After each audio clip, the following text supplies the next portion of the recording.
Hello student, आप सभी का आपके अपने YouTube चैनल एमवे स्टडी में स्वागत है। हम लोग पिछले क्लास में रिलेशन एंड फंक्शन के बारे में स्टडी कर रहे थे।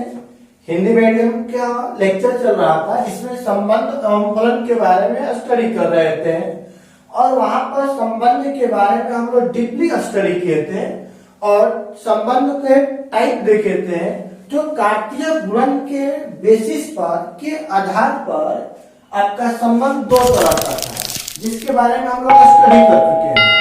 अब एक अनदर टाइप का संबंध होता है जो कि तुल्यता का संबंध बोलते हैं, जिसे इक्विवेलेंस रिलेशन कहा जाता है।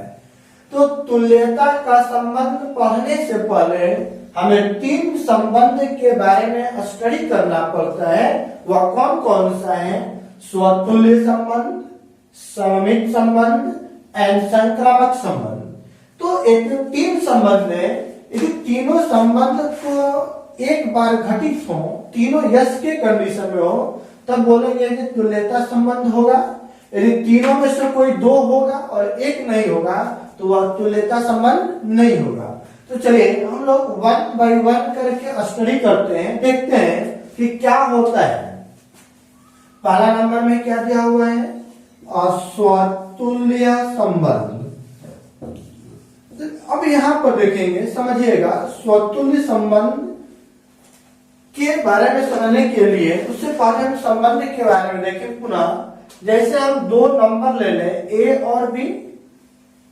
ए और बी के बीच जो रिलेशन होता है, उस रिलेशन मतलब संबंध को डिनोट करते हैं किससे? आर से। रिलेशन का पहला लेटर होता है आर, इसलिए इसका नोटेशन होता है जो आर से डिनोट किया जाता है। अब यहाँ बता है कि ए और बी के बीच कोई ना कोई संबंध है। वह संबंध आपका ए प्लस बी भी हो सकता है, ए माइनस बी भी हो सकता है, ए इंटू बी भी हो सकता है, ए डिवाइड बाई बी भी हो सकता है।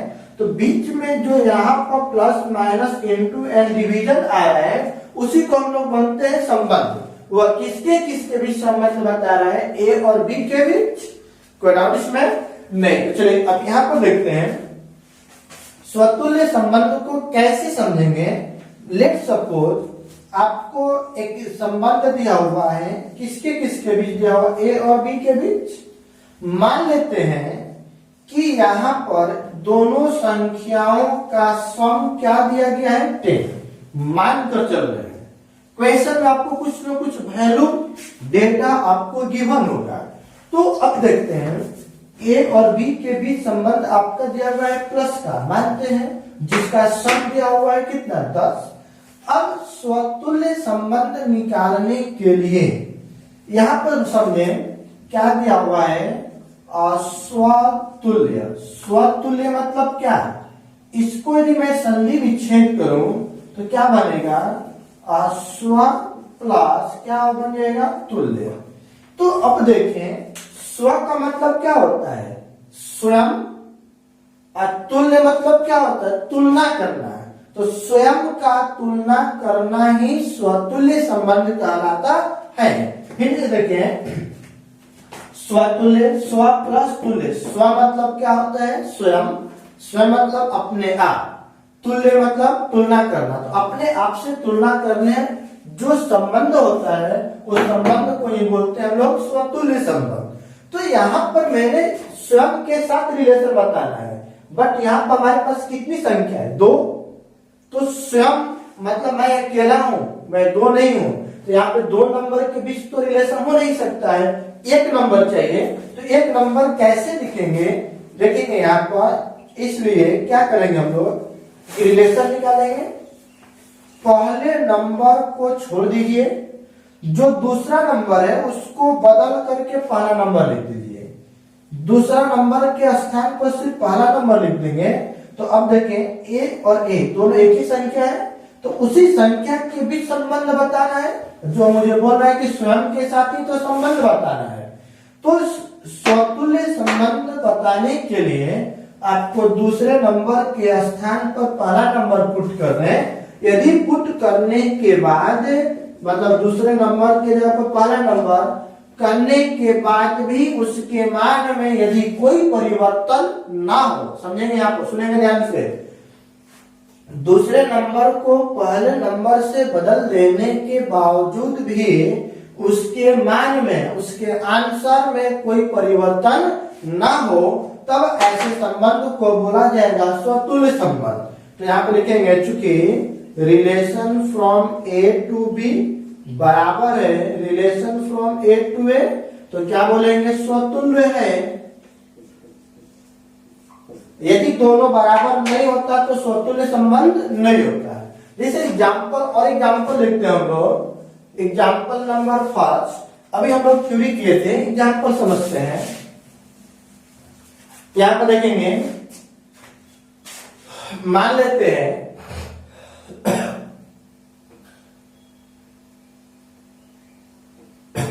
एक लाइन दिया हुआ है L1, एक दूसरा लाइन दिया हुआ है L2, दोनों लाइन एक दूसरे के लंबवत है। कंडीशन बोला गया है कि L1 तथा L2 एक दूसरे के लंब है। अब यह एक दूसरे के लंब है तो आपको बताना है कि स्वतुल्य संबंध होगा कि नहीं होगा। तो चलिए देखते हैं, बताइए, रिलेशन दो नंबर के बीच, यहाँ पर नंबर ए और बी न दे करके क्या दिया हुआ, L1 और L2, तो L1 एंड L2 दो नंबर ले लिए। दोनों नंबर के बीच कैसा संबंध है कि L1 लंबवत है किसके, L2 के, ये लंबवत का सिंबल हो गया। अब बताइए, इसलिए हमें करना क्या था कि पहले नंबर को लिखना है, दूसरे नंबर को बदल देना है किससे, पहले से। जैसे ही बदलिएगा तो L1 लंबवत होगा, बस L2 के जगह पे L1। क्या यह कंडीशन सही है? एक लाइन है, क्या यह लाइन अपने आप का परपेंडिकुलर होगा, लंबवत होगा? जी कभी नहीं। लंबवत होने के लिए इस पर एक और लाइन चाहिए, तब ना यहाँ इन दोनों के बीच 90 डिग्री का कोण बनेगा। लंबवत का मतलब लंब होना, लंब होना मतलब 90 डिग्री होना। तो इनके बीच 90 डिग्री होने के लिए कितनी रेखाएं चाहिए? दो, जबकि यहाँ पर L1 और L1 एक ही रेखा है, तो क्या उनके बीच 90 डिग्री कभी होगा? जब नहीं होगा तो नहीं होगा, तो इसको बोलेंगे नॉट परपेंडिकुलर। तो बताइए, चूंकि relation from L1 to L2 not equal to relation from L1 to L1, जब दोनों बराबर नहीं होगा तो क्या स्वतुल्य संबंध होगा? नहीं होगा। तो क्या बोल देंगे यहाँ पे, स्वतुल्य संबंध नहीं है। कोई डाउट इसमें? नहीं। चलिए अगला एग्जाम्पल देखते हैं, एग्जाम्पल नंबर 2। अब समझते हैं, यहाँ पे मैं यहाँ पर बोल दूं कि अब दो लाइन दिया हुआ है, एक L1 दिया हुआ है और दूसरा लाइन क्या दिया गया है, L2। बोला जा रहा है कि L1 तथा L2 समांतर है।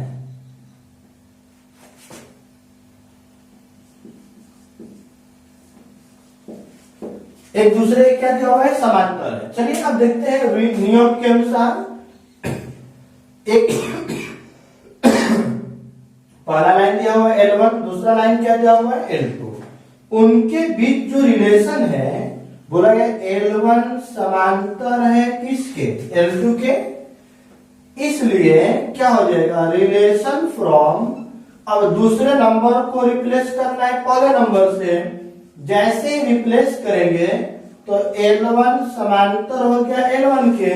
तो बताइए, एक लाइन अपने आप का पैरेलल है कि नहीं है? हमेशा होगा, क्योंकि दूसरा लाइन भी इसी के ऊपर रखते हैं, दोनों एक दूसरे के पैरेलल है, मतलब लाइन तो एक ही दिखेगा, तो एक दूसरे के पैरेलल होंगे कि नहीं होंगे? होंगे। एक लाइन अपने आप का हमेशा पैरेलल होता है। तो जब पैरेलल होगा तो क्या लिख देंगे कि जब पैरेलल है तो दोनों कंडीशन एक दूसरे को क्या कर रहा है, सैटिस्फाइड कर रहा है। तो L1 to L2 बराबर होगा L1 to L1, मतलब क्या बन गया, कि स्वतुल्य संबंध है, स्वतुल्य संबंध है। कोई डाउट इसमें किसी को नहीं। अब अगला एग्जांपल देखते हैं। जितना ज्यादा एग्जांपल देखेंगे और टॉपिक उतना ही क्लियर होगा। चलिए अब देखते हैं नेक्स्ट एग्जांपल। जैसे यहाँ पर समझेंगे, एक थोड़ा सा अलग एग्जांपल देते हैं। बोला गया है कि मोहन पति है सीता की। आपको बताना है कि यह जो संबंध दिया हुआ है स्वतुल्य संबंध है कि नहीं है। क्या दिया गया है कि मोहन पति है किसका, सीता का। तो समझेंगे यहाँ पे, यहां बताइए रिलेशन फ्रॉम।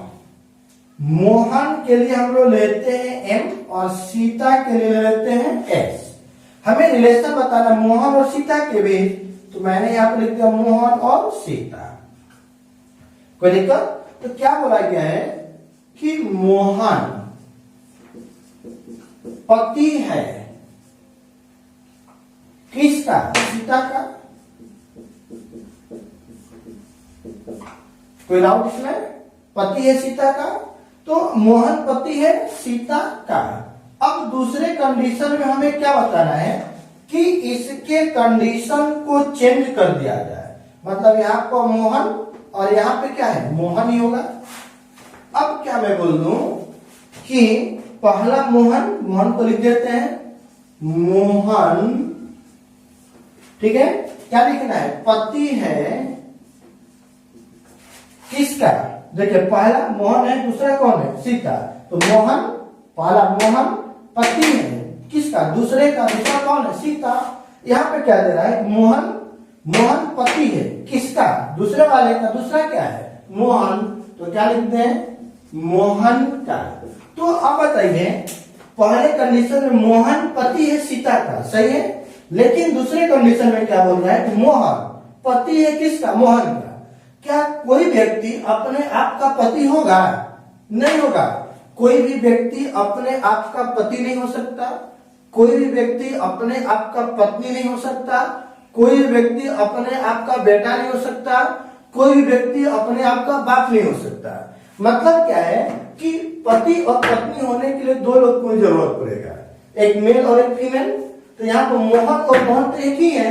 तो जब कोई भी व्यक्ति एक ही है तो वह अपने आप का पति हो सकता है क्या, वो अपने आप का कोई पत्नी हो सकती है, नहीं होगा। तो नहीं होगा तो क्या दोनों रिलेशन आपस में बराबर है, नहीं है। तो यहाँ पर बताया मोहन पति है, पति नहीं है। यहाँ पे क्या लगा देंगे, पति नहीं है मोहन का। तो बताए तो इसलिए relation from Mohan to Sita बराबर नहीं होगा relation from Mohan to Mohan. तो इसलिए बोलेंगे कि स्वतुल्य नहीं है। कोई डाउट इसमें किसी को नहीं। तो अब देखते हैं, चलिए अच्छी है। अब यहाँ पर मैंने स्वतुल्य बोल लिया। अब किसके बारे में देखेंगे, सममित संबंध के बारे में। ये आपका तीनों रिलेशन बहुत ही इंपॉर्टेंट दिए हुए हैं। तीनों रिलेशन आपके सभी तरह के कंपैरेटिव एग्जाम क्वेश्चन में पूछे जाते हैं और आपको डायरेक्टली पूछा जाता है तुल्यता का संबंध। तो तुल्यता का संबंध होने के लिए तीनों संबंध के बारे में चेक करना पड़ेगा। तो चलिए अब देखते हैं दूसरा नंबर। दूसरा नंबर में क्या दिया हुआ है, सममित संबंध। सममित संबंध। अब देखते हैं, इसको समझते हैं कैसे सममित संबंध के बारे में समझेंगे। देखेंगे यहाँ पे एक मान लेते हैं आपको रिलेशन दिया हुआ है, कहां से कहां दिया हुआ है, ए टू बी।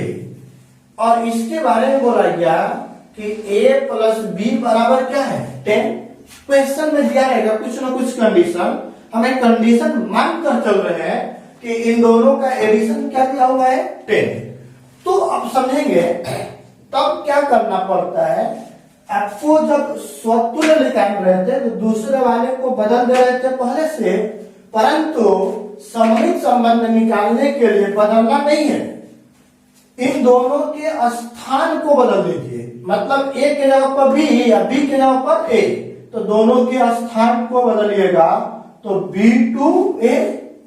अब जैसे ही बदलेंगे तो ए के स्थान पर बी और बी के स्थान पर ए, क्या इन दोनों को स्थान बदलने से उसके संख्या में कोई फर्क पड़ेगा जी? नहीं फर्क पड़ेगा। तो इसलिए यहां पर क्या हो गया, ए टू बी बराबर है और बी टू ए। जब बराबर होगा तो क्या बोलेंगे, सममित संबंध। क्या बोला जाएगा, सममित संबंध। एग्जाम्पल समझते हैं, जैसे अभी वहां पे एग्जाम्पल समझते हैं कि एक लाइन दिया हुआ है,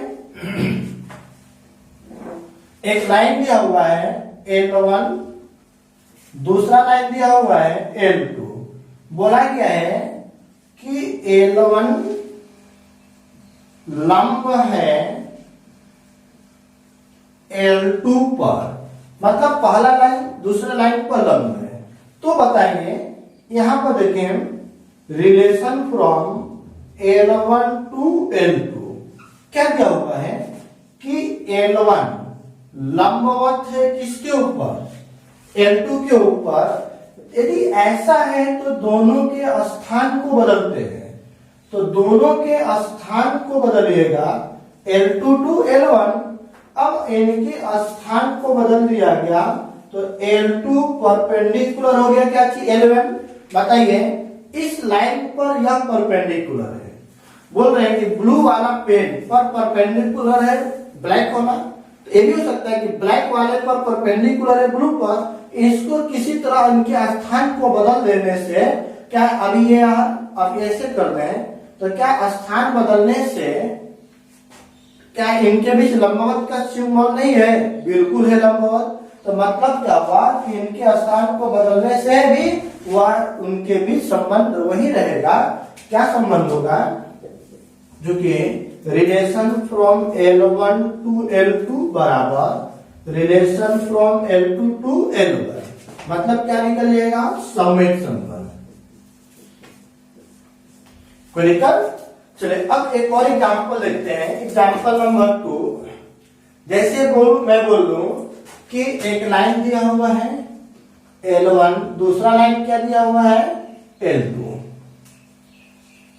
अब बोला क्या है कि L1 L2 के समांतर है, L1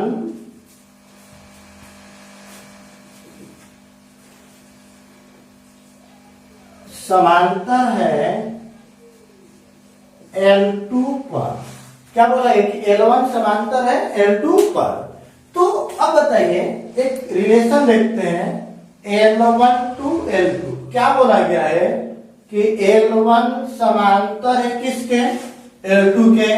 तो अब हमें इन दोनों के स्थान को बदलना है, तो L2 और L1 क्या बन जाएगा, L2 समांतर है किसके, L1 के। अब बताएं दो लाइन एक दूसरे के समांतर है, अब इसके स्थान को बदल देते, क्या समांतर नहीं है, बिल्कुल है। इनके स्थान को बदलने से इनके समांतर के कंडीशन में कोई फर्क नहीं पड़ेगा। जब कोई फर्क नहीं पड़ेगा तो क्या बोलेंगे, इसलिए relation from L1 to L2 बराबर है relation from L2 to L1। जब बराबर है तो क्या बन जाएगा, असममित संबंध। कोई दिक्कत इसमें? अब तीसरा एग्जाम्पल देखते हैं, एक और एग्जाम्पल समझिए।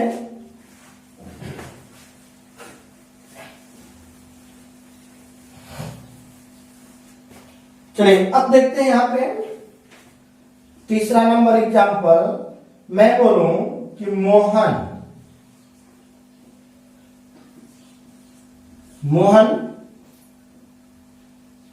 पिता है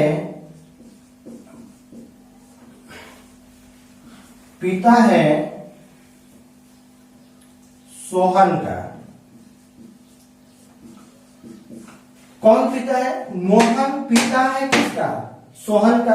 अब बताना कि सममित संबंध है कि नहीं है, तो देखते हैं।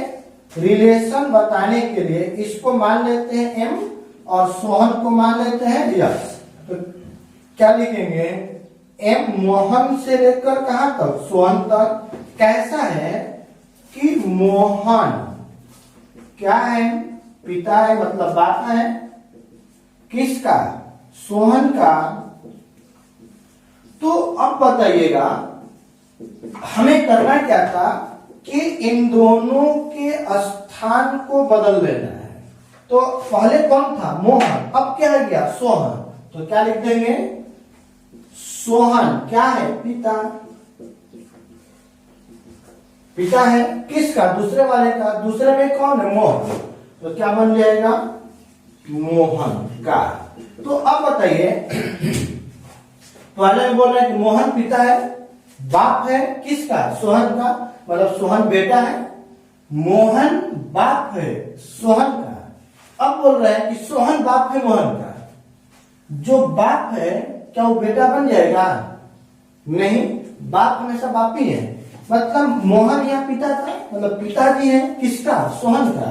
अब बोल रहे हैं कि सोहन पिता, अरे बेटा था, पिता कैसे हो जाएगा। तो यह कंडीशन दोनों गलत है। अब बोल रहे हैं कि सोहन का, मोहन पिता है सोहन का। अब बोल रहे हैं दूसरे कंडीशन में कि सोहन पिता है। ऐसे कभी होगा, नहीं हो पाएगा। तो जब नहीं होगा तो यहां पर लिखेंगे चूंकि relation from Mohan to Sohan not equal to relation from Sohan to Mohan. मतलब क्या हो जाएगा कि सममित नहीं है। कोई दिक्कत इसमें किसी को नहीं। अब लास्ट नंबर देखते हैं संक्रामक संबंध। तो संक्रामक संबंध क्या होता है उसके बारे में समझते हैं। अभी तक हम लोगों ने दो संबंध देखे हैं। संबंध कौन कौन सा, स्वतुल्य जिसमें स्वयं के साथ रिलेशन देखना था। दूसरा था सममित, सममित में उनके स्थान को बदलना था। तीसरा नंबर में आपको दिया हुआ है संक्रामक संबंध। संक्रामक संबंध तो अब देखते हैं संक्रामक संबंध क्या होता है। इसको समझने के लिए समझेंगे, एक आपको रिलेशन मान लेते हैं, जैसे अलजेब्रा में दिया हुआ है x बराबर क्या दिया हुआ y और y बराबर आपको दिया गया है z। तो इस आधार पर हम बोल सकते हैं कि ये दोनों आपस में क्या है, बराबर। x बराबर है y के और y किसके बराबर, z के। मतलब ये दोनों भी आपस में क्या हो जाएगा, x बराबर होगा z के। होगा कि नहीं होगा, बिल्कुल होगा। तो चलिए देखते हैं, यदि आपको दिया हो relation from x to y तथा और दिया गया relation from y to z, x और y और z के बीच समान संबंध है, समान संबंध हो तो बताइए x का y का z, तो आप x का क्या हो जाएगा z, तो अब क्या हो जाएगा relation from x to z। कोई दिक्कत। तो ऐसे संबंध को ही हम लोग बोलते हैं, क्या बोलेंगे, संक्रामक संबंध। संक्रामक संबंध होगा यदि, कोई डाउट इसमें नहीं। अब देखें, हमने तीन संबंध पढ़े, स्वतुल्य संबंध, सममित संबंध, संक्रामक संबंध। यदि तीनों के तीनों एक साथ आपका यस हो, मतलब हाँ हो, सही हो, तब बोलेंगे कि संबंध आपका कौन सा होगा, तुल्यता संबंध। यदि तीनों में से दो को हाँ हो, सही हो और एक गलत हो, तो वह संबंध तुल्यता का संबंध नहीं होगा। तो बताइए तुल्यता का संबंध होने के लिए आपको क्या क्या होना चाहिए, स्वतुल्य भी होना चाहिए, सममित भी होना चाहिए, संक्रामक भी होना चाहिए। यदि तीनों एक साथ होगा तो वह संबंध क्या बन जाएगा, तुल्यता का संबंध। यदि उनमें से कोई दो एक साथ हो और एक ना हो तो वह तुल्यता का संबंध नहीं होता है। कोई डाउट इसमें किसी को नहीं। तो अब हम लोग अगले क्लास में इससे रिलेटेड न्यूमेरिकल करेंगे। चलिए, थैंक यू।